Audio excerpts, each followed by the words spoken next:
Welcome to the Slop Temple. We pray this video helps. In this video, I will explain how to use note blocks with Redstone.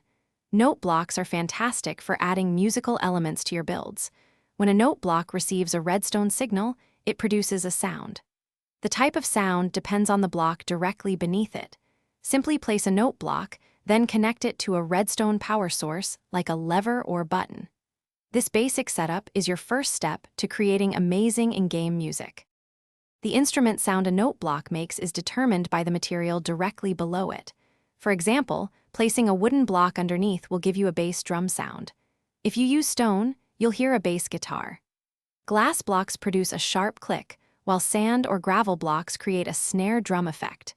Experiment with different materials to discover all 16 unique instrument sounds and expand your musical palette. Once you have your instrument sound, you can adjust the pitch. Simply right-click the note block to change its tone. Each right-click raises the pitch by one semitone. A single note block can produce 25 distinct pitches, covering 2 full octaves.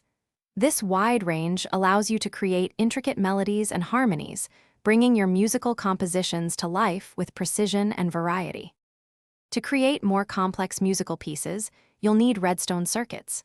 Redstone repeaters are essential for adding delays between notes, allowing you to control the rhythm. Each repeater can be set to 4 different delay settings, from 1 tick to 4 ticks. Comparators can also be used to detect the pitch of a note block, enabling even more advanced musical contraptions. By combining these elements, you can build impressive, automated musical sequences.